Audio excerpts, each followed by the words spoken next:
Assalamualaikum warahmatullahi wabarakatuh. Di sini saya akan membahas materi tentang fenomena kuantum. Pengertian fenomena kuantum. Fenomena kuantum adalah fenomena yang muncul karena adanya fenomena-fenomena yang tidak sesuai dengan gagasan fisika klasik. Fisika kuantum sendiri merupakan sebuah ilmu atau studi yang mempelajari mengenai perilaku materi serta energi yang ada pada tingkatan molekuler, atom, nuklir, serta tingkat mikroskopis dan juga materi serta energi yang lebih kecil. Adapun teori fisika kuantum, benda di seluruh alam semesta asalnya dari kumpulan molekul berisi kumpulan atom, termasuk energi. Fenomena ini membuat benda seakan nyata meskipun kenyataannya tidak. Dan benda yang berisi energi dapat bergetar dan terlihat di alam semesta berasal dari ruang hampa, dan lain sebagainya. Yang pertama yaitu teori Max Planck. Teori kuantum dikemukakan oleh Planck terkait cahaya.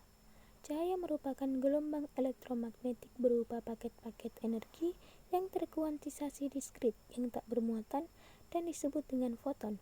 Energi satu foton dirumuskan sebagai berikut. E sama dengan H kali F sama dengan H kali C per lambda. Energi N foton dirumuskan sebagai berikut beserta dengan keterangannya.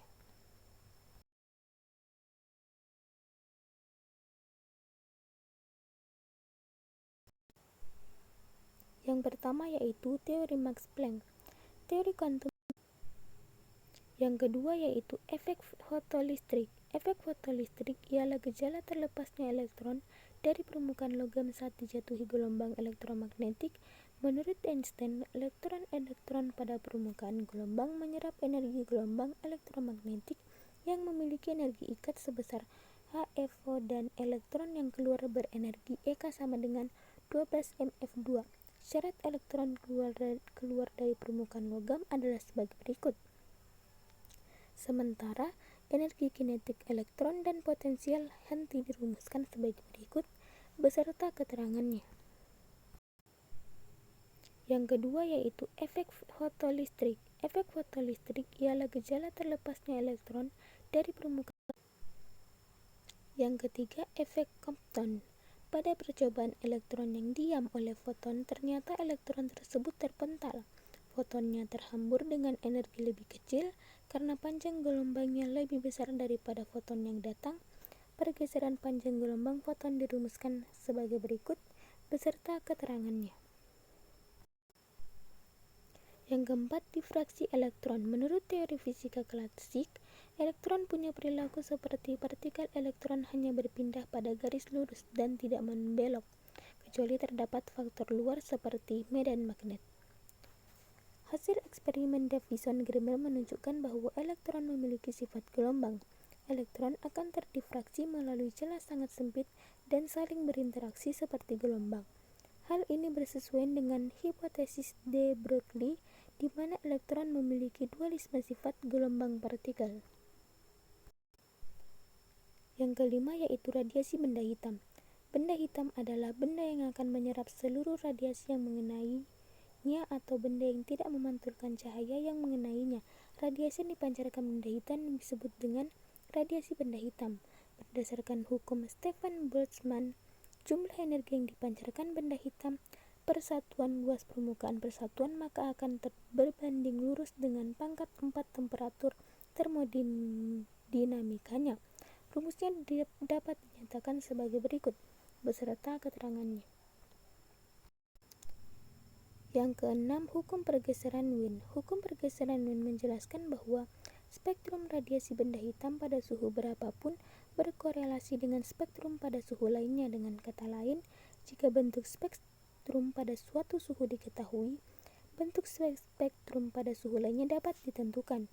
Menurut Wien, panjang gelombang untuk intensitas cahaya maksimum berkurang dengan meningkatnya suhu. Berikut rumusnya beserta keterangannya. Yang ketujuh, panjang gelombang de Broglie pada tahun 1924.